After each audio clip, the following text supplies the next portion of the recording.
Okay, so that's 6 o'clock on my watch. Good evening and welcome to my workshop. My name is Louis, and today we are talking dominoes. Thank you for joining me. This is the first of hopefully a long series where we will be discussing some tools, how they work, what you can do with them, maybe some tips and tricks, and then maybe some ideas on why you should have them. So today the topic of discussion is the Festool domino cutters. So if you're watching this, then hopefully you are either an owner of one and want to see a little bit more about it, or you are maybe looking to see if you should acquire one. And I've been one of those people a few years ago, and I've been looking at one of these bad boys for a couple of years before I decided to take the plunge. So I'm going to go through a couple of the specs on both these tools. As you can see, there's two different models. We are looking at the Domino 500, and then there is the much larger Domino 700, also known as the XL. So both these tools basically do the same thing. The one just does it at a slightly larger scale. So in front of me, I've got some of the dominoes, which is basically the consumable that these tools will use. I've got them packed out, and I'll go through them in a minute. But what does the domino do? What is the purpose of the machine? So ultimately, the purpose of either one of these tools, is to take two pieces of timber and to join them in a very secure, very strong way. And there's various ways you can do this, and you can use traditional methods. You can cut a mortise and a tenon, and you can physically join these. But it's a very cumbersome operation. It's a lot of effort, and most of us don't have the patience or really the will to do that. So this gives us an alternative to make mortises very quickly and very effectively, and it creates a super strong joint. And basically what will happen is you will cut a mortise into the one piece, you will cut the mortise into the second piece, and then you will insert what is called a floating tenon. And they come in various shapes and sizes. And this will be inserted inside there. You'll put some wood glue, and afterwards you will get a super strong joint. And you can use this for a multitude of different applications. I will talk about these applications in a little bit. So before I go any further, let's just go through a couple of these just to give you an idea of the smaller one versus the larger one. You know, which one do you buy? So the 500 tool takes one of 5 different size cutters. So 4mm, 5mm, 6, 8, and 10mm. And you can see the sizes of dominoes in front of me. Can you see? Maybe I'll bring it a little bit closer in a minute. So it starts off with a 4mm domino, then a 5, a 6. There's two different lengths of the 8mm one, and then the 10mm. And when I say 10mm, I'm referring to the thickness. And then on this side, this is the range of dominoes that's available for the larger Domino 700 XL. They start from 8mm, then going to 10 to 12, and then ultimately a 14mm tenon. So you can see this really will give you quite a strong joint. So if you have to make a big door or a dining room table, for example, this will give you ultimate strength. So this is the different sizes. Just one thing to point out is that the 8mm dominoes, these little two here, is also the so these ones are the same size between the two tools. So this one, like I said, 8mm, 10mm, 12 and 14mm cutters. Okay, so how does the tool work? The tool basically has a cutter. If I push this out, you can see it has a little cutter there. Maybe this one will give you a bit of idea. So it has a cutter inside there, and the cutter spins in a rotational fashion, but it also moves side to side, which will ultimately cut a slot to fit one of these pieces. So if I quickly have to do one, just so that you can see, by the way, it's imperative that you use dust extraction on these tools to remove the debris from the hole, otherwise your cutter will get stuck and it will shorten the life.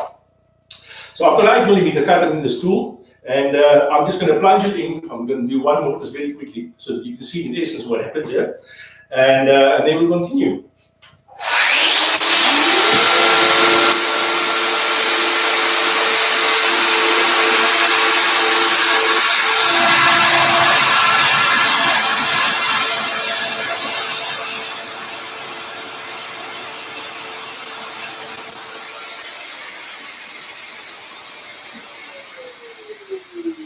So in essence, what I just created is an 8mm mortise. I've got 40 millimeters deep, and if I would take one of these ones, so this one is an 8mm by 80 millimeters. Half of this would then ultimately fit in the hole.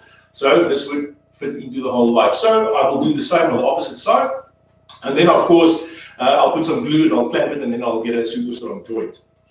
Okay, so now I've discussed how the cutter works. So you can see basically if I have to hold this up and switch it on, you can see what happens.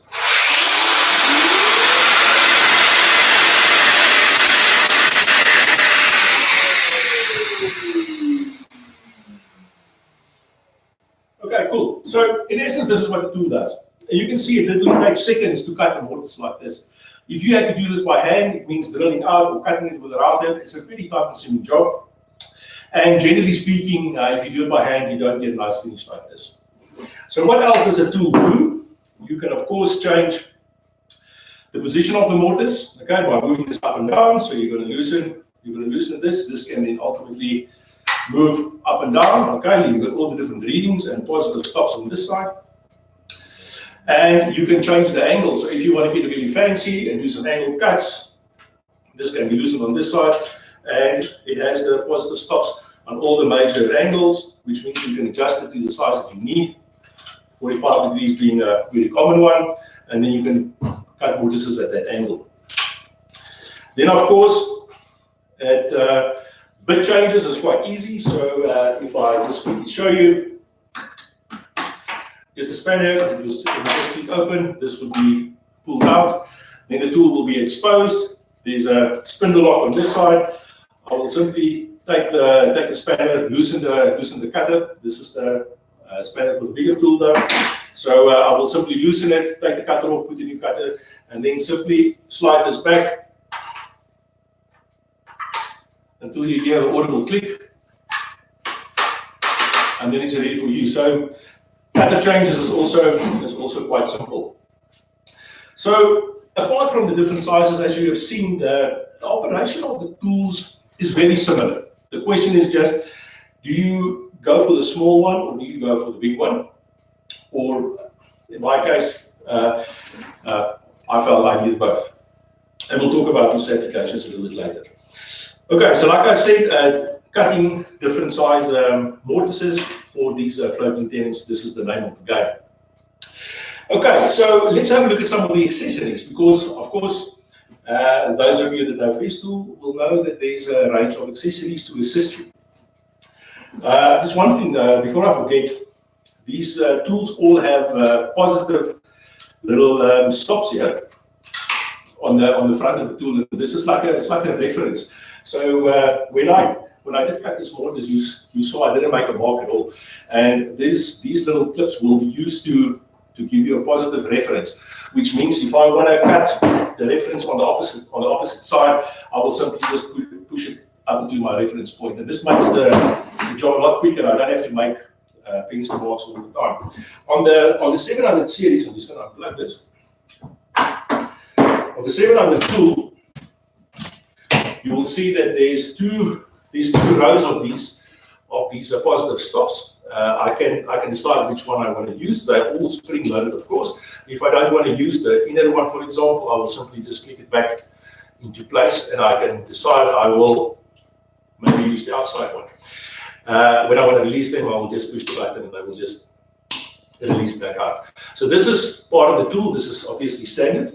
And let's say, for example, I want to do some joining. I want to make a tabletop. And I've got some pieces here. I want to join this lot together.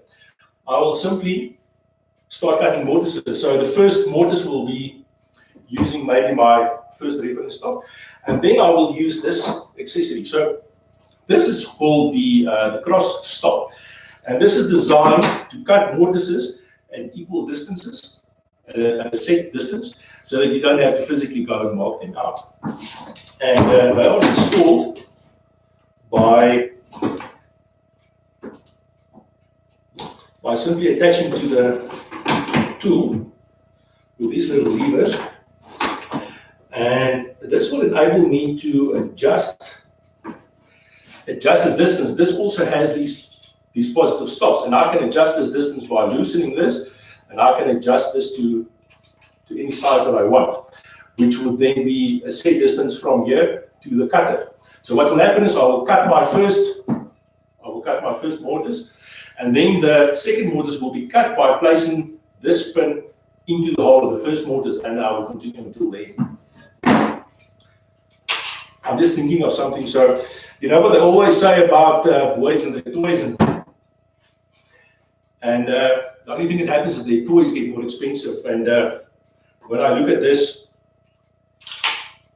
doesn't this remind you of the toys you had when you were a little boy, like an airplane, for example? Anyways, so this is the cross stops. Then going forward,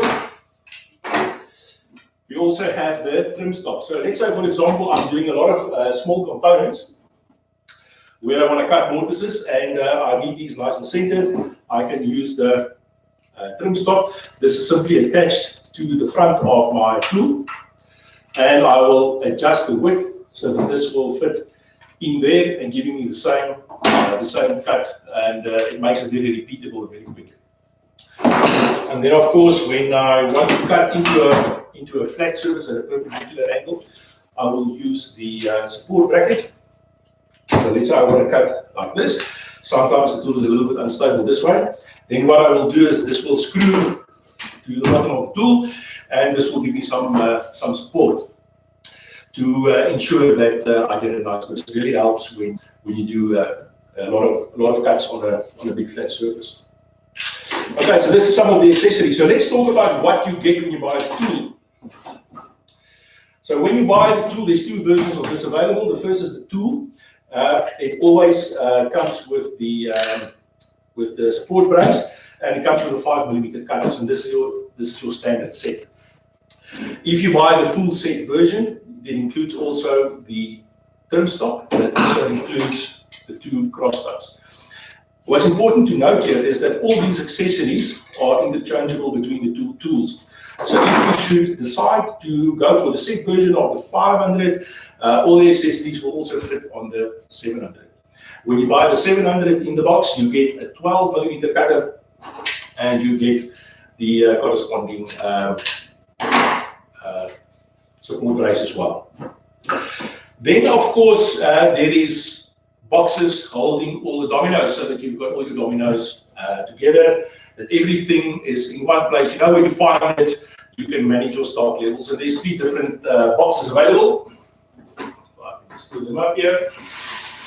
So the first box is for your Domino 500. It includes a range of dominoes for the spool, ranging from 4 to 12mm.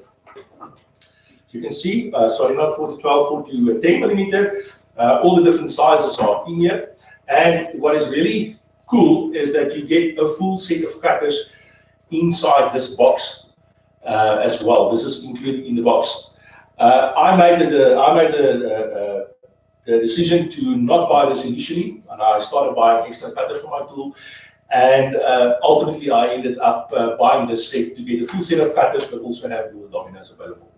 So this is a full set of consumables for the small tool. And then, of course, there is the dominoes for the larger tool. There's 2 box versions available. The one box includes all the dominoes, sizes 8 and 10mm.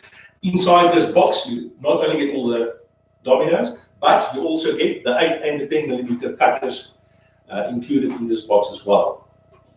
And then lastly, the box for the 12 and the 14mm dominoes looks like this. Inside this box, you get the 14mm cutter, not the 12, because the 12 is standard issue with the tool when you buy it. So if you buy the 2 boxes, then you will have all 4 different sizes of cutters for the big unit. Okay, put this out of the way. Okay, so time really flies. I thought we'll have a lot of time, but it's already 15 minutes. So let's look at some applications and what you can use this tool for. So I've got a couple of pieces of wood here. And let's say, for example, I want to build a table. A table will typically have a leg of some sort. In this case, it could be a tapered leg where it goes down to the end. You'll have 4 legs on the sides, and then you'll have a skirt or an apron running between these legs and the tabletop on top. So what will need to happen is I will need to attach my apron to my leg. So this is a really good application for one of these machines. It creates a super strong joints. You can do this in a number of other ways, but ultimately this will give you the best joint and really the least amount of time. So this will be one application. What about actually making the tabletop? And I've got some pieces here. I think I mentioned this before.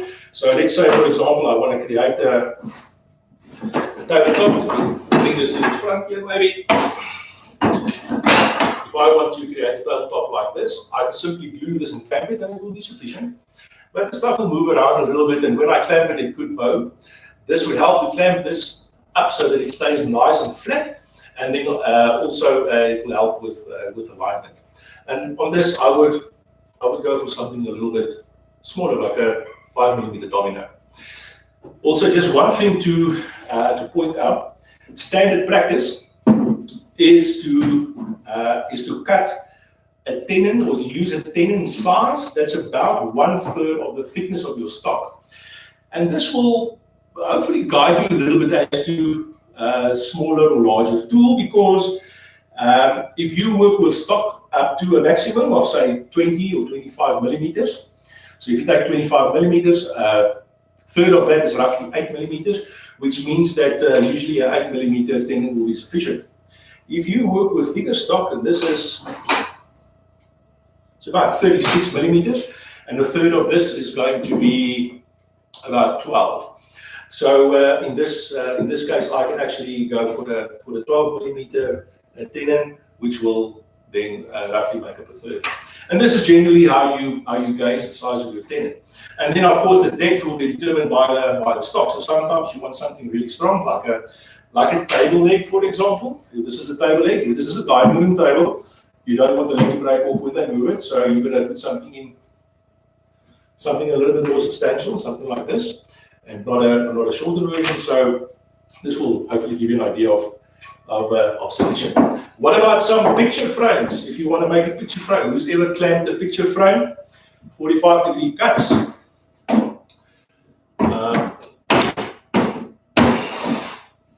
I'm actually a little bit disappointed. The time really flies.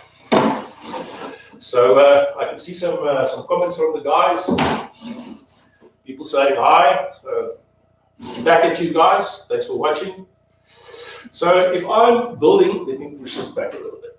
If I'm building a picture frame, for example, something like this, and I mean we all do this from time to time, cut at 45-degree angles. If I start clamping something like this, these angles, they always want to slide and move around with this. So in this case, something like a domino will make this really easy to do. So this is just some of the applications. So I've got a list here of some other applications that I think could be quite useful. Things that I typically have done with these machines before. So on the DF 500 side, things like picture frames. This is perfect. Also for normal cabinets, like kitchen cabinets, for example, TV units, things like this. This tool will be sufficient. Drawer boxes, yes. Then for alignment, when you do normal glue-ups, like I just explained, this tool will be good for that. Also, in some cases, when you make some certain chairs, you can use it. And then, of course, when you assemble cabinet doors, it's also useful. When you look at the big tool, typical applications there would be when you make larger dining tables, when you have breadboard ends. Now, a breadboard end is basically just when you've got top where you've got some straight grain running, and then you join another piece, a cross grain like this, Okay, so this will have grain running this way, grain running this way. That's called the breadboard in. Very good tool to do that kind of application. Then of course also chairs. Like I said, if so, in some chairs where you need more strength, you can go for the larger tool. Then of course when you make big dining room tables or coffee tables or side tables and stuff like that, beds maybe, yes, all of that. And then of course if you want to make large doors, it's also applicable. So before we go to the promotional stuff and before we go to, I see the questions are coming through, guys. I will look at them in a minute. I just want to cover one topic here that I have absolutely struggled with for 2 years probably. Looking at this tool and then leaving it, looking at it, leaving it. And I want to share this with you because this ultimately is a thought process. So, we're talking about the initial outlay cost that you need to spend to have one of these. So let's throw a couple of numbers down here. And I hope you can see this. All right, nice and big. So let's say you buy one of these tools and you use it for the next 15. Handwriting is not nice. You use it for the next 15 years. I hope that you can see this. Okay. In 15 years will have, if you take 50 weeks a year. Okay? You only take 50 weeks because the other 2 weeks you're on holiday. So if I multiply 15 years by 50 weeks per year, I get 750 weeks. Okay, 750 weeks.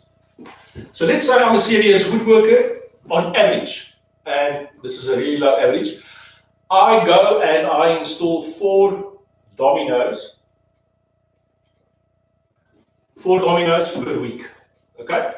So it might not be every week, but let's say once a month you're making a product, you're using 20 dominoes. Cool. So I'm going to take the 750 weeks, I'm going to multiply it by 4. This will give me 3,750 dominoes. Okay, so this is the amount of dominoes that I'm going to use over a 15-year period. Okay, if I take the outlay of the tool, which is more or less 15,000, I divide it by the number of dominoes that I'm going to use over the next 15 years. This would give me around about 4 rand per domino. So let me just put this pen down. Let me just quickly see if you guys can read here. Okay, so I hope the math makes sense. So ultimately, if I do an average 4 dominoes a week over the next 15 years, the unit cost is 4 rand per domino. I mean, after 15 years, if you really don't want to do it anymore, you can sell it, and at that time, you'll probably make your money back. So, some food for thought. Okay. Let's have a look at the Domino discount code quickly before we go to the questions. I see questions coming through. Let me just confirm this, guys. So what we have for you is we've secured a deal with the supplier of Domino to get a reduced price for these ones. If you go to toolsforwood.co.za and you go through the sales process, you go through the ordering process, at the end, you enter the following code, which is Domino 0. Let's see. Domino 001. Yeah? Sorted. So you put in this discount or this code. What will happen is the order will go through as per usual, but then Tools for Wood will generate a discount voucher which they will send to you, and then you can use this discount voucher to get a 1,000 rand saving on one of these tools. Of course, these tools cover a 3-year no-cost warranty, which means anything happens in 3 years, Festool will repair this free of charge. Okay, so before we go to the questions, I see the questions are coming in here. Let's see. So from Virpi, will you do these type of broadcast more often, and what can we expect in the future? Yes, Wimpy, good question. Thank you for that. The idea is to start a series. So we don't know exactly how to take this forward, but the idea is to bring some value.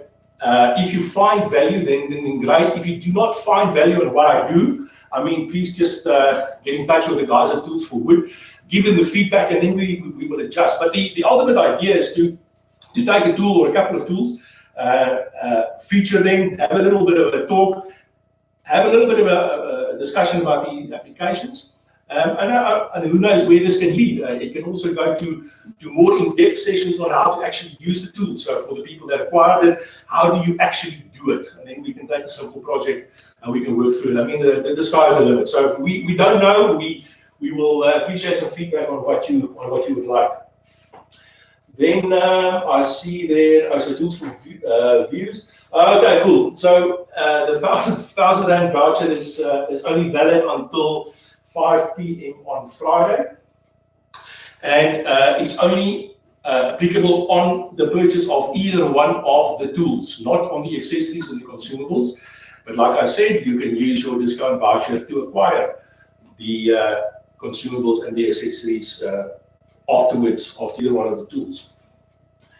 So yeah, I see no more questions coming through. There might be a little bit of a time delay. But as we wait for some questions, if you guys have, anything to ask or any comments posted in the box there. But yeah, while we wait, maybe do a quick mortise here and see how you would typically build a table. So yes, generally you'll have a leg on this side as well, which I don't have. But let's say, for example, I want to join this, and I decide I am going to add. I'm going to stick with the 8mm cutter because the 8mm cutter is needed. I'm going to stick with the 8x100. So if I'm 8x100, yeah, 8x100, which means if I want this to go in halfway and halfway on the other side like this, then I will have to cut 50mm deep. So what this means is I will be setting my depth here. So I've got a depth stop here, the sliding depth stop. I will just set this on 50. So this will limit my cutting depth to 50 millimeters. The thickness of this I said is about 35, 36 mil. So let's say I want to install this right in the middle of this. So half of that would be then about 18 millimeters or so. So I will loosen this and I will adjust this. In this case, I will take it down to 18, which is more or less there. Okay, I'll bring it down. Okay, one thing to take note of is that when I actually put this on, this should not be lower than the actual material, otherwise it will interfere with my measurement. So if this was a little bit thinner, I would maybe just clamp this a little bit higher. Let's see, there's some. Will Tools for Wood stock the 8mm, 10mm sustainer with cutters for the 700 again? The question is, guys, yes, they continue. They remove it from the site. So all you have to do is to just send an email, and what they will do is they will let you know when it's back in stock. But yeah, these go through phases of being on stock out. But that was probably the biggest mistake I made, is I started buying the tool and then buying separate cutters. And ultimately, it's in the long run, it's just better to get a kit with the cutters. You've got all the sizes, because I bought everything except the 6mm, and the one day I needed it. So really, if you can see a way, this clearly is the best way to go. Okay, so let's see. I'm just going to clamp this thing down a bit. A little bit there, and maybe a little bit of a bench top here.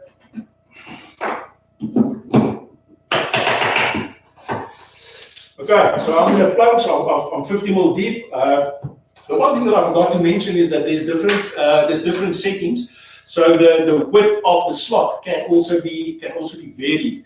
On the Domino XL, there's two different settings. So by flicking this lever, it will cut a tight mortise where this will fit in tight, or by flicking this, it will cut it a little bit wider. This will just help with measuring inaccuracies. On the 500 unit, it has the same principle, but there's three different settings. So you've got a tight setting here, over here, you've got one slightly bigger and one all the way wide.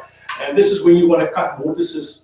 Like I said, in this breadboard top, sometimes you want to, not sometimes, on a breadboard top, you want to cut it wider so you allow for wood movement. Therefore, you will use different settings. I see tools for wood move to a new shop. I guess there will also be some demonstrations in the shop. I'm going to leave the demonstrations for Gareth to answer, but yes, they have moved to a new shop in town. I cannot tell you the address right now, but Gareth can answer that question. So let's see. So I've got my power cord here. Again, guys, you need to use dust extraction. Just a point here. I've got a CT26 Festool vacuum cleaner connected on auto function. You do not have to use a Festool vacuum cleaner. You can use any vacuum cleaner. It will be fine. I used to run the Rockler small port hose kit onto this. It works absolutely perfect by just squeezing this on here. Okay, so this will definitely also work perfect. So you don't need a Festool vacuum cleaner, although it does help a little bit if the thing can turn on by itself. You don't forget to switch it on, because if you don't have dust extraction, it doesn't work well. So okay, no more questions. So I'm quickly going to cut. So what I'm going to do now is, let's say, for example, this is now about 7 millimeters. I want to cut this more or less in the middle. So I'm going to see now. So this will give me about 38 mil to my second stop, which is going to be perfect. So I'm going to flip these two back in there, and I'm going to flip these two back. So I'm going to only use these two. So what I'm going to do now is I'm going to put this down. Of course, this will be down, but I will put it down so that this pin references from the top of this surface over there. And then when I cut the opposite side, I will reference this side of the pin, and then I'll get a perfect joint.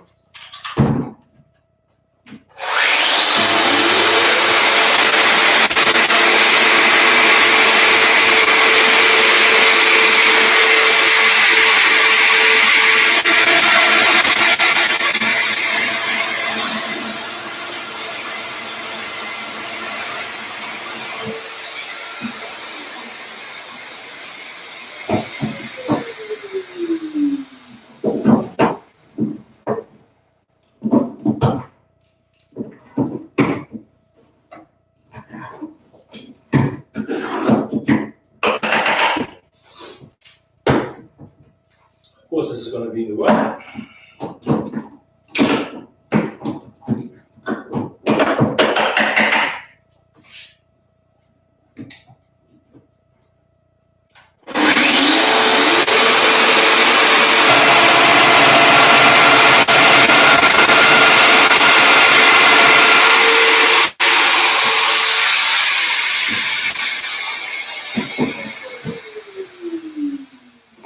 Okay, so I've got my two mortars there. I've got my floating tenon. So this will go in there. And of course, I forgot this on the white setting, which I shouldn't have. But basically, what the white setting is now afforded me, can you see this? Yes. Because I forgot it on the white setting, if you have a look here, there's a little bit of a play here. Okay, now this was my intention, but of course, I forgot that. So this will give a little bit of play. So when I install this, other way around. When I install this, you can see I've got a little bit of a play there. So if I put this, if I add some glue here, and I put this in the clamps, and I make this 100% flash and then clamp it, it'll give me a perfect joint. If I cut it on the tight setting, it would have been only been able to go in one way. But this gives you a typical idea of what could be done with this tool.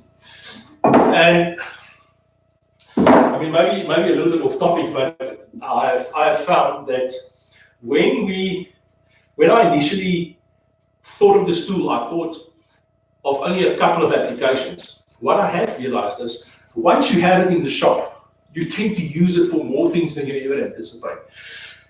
And I mean, if you really want to, you don't have to buy.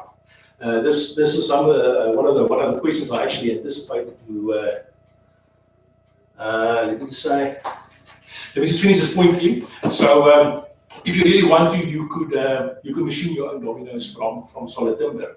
So, if you, especially the big ones, I mean, they're very easy to make. If you decide to do this, if you have the time, and this is not an issue for you, you can make them. You don't have to buy them.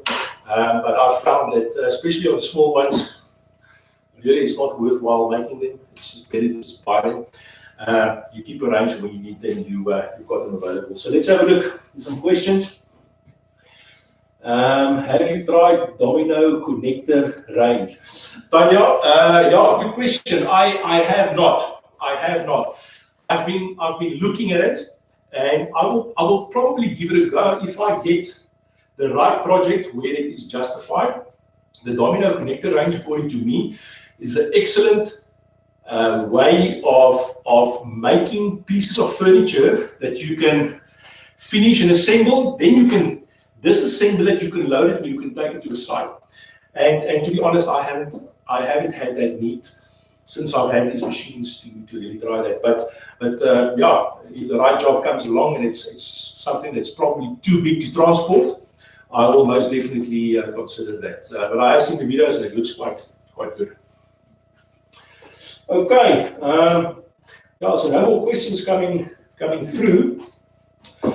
So what else would you guys like to see? What's the time now? We are about 38 minutes in, and it really flies. I mean, we could probably spend another couple of hours if we really had to go into a project. But ultimately, I think if there's no more questions, I don't know how many people are still watching. It looks like about 16 people. So I mean, maybe just to take this to finalization, I really want to thank you guys for tuning in and watching my ideas, and I love sharing it with you. And I would really like to have more of these. So please send your feedback to the Tools for Good team. Tell them what you want to see, and then we can plan these things so we can do them. And I think lastly, then, yeah, if you like what I do, I would really appreciate it if you can give my channel some support there to get the thing going. It's on YouTube. It's under the LDB Woodworking. You can find it there, and yeah, if you can have a look and support my videos, that'll be fantastic. We'll try to grow the channels. So I don't see anything coming through. I know there's usually a little bit of a time delay on the questions, but maybe I'll give it another minute or so, and then we call it a day. But yeah, it's been fun. It's a little bit weird talking to an audience without seeing them, but the time really went a lot quicker than I thought. So I think with that we can probably call it a day. We are a little bit over the time that we said, but thank you for sticking around, guys. Really appreciate it, and yeah, hopefully we see you soon on the next show. Thank you for watching, and have a great evening. Cheers.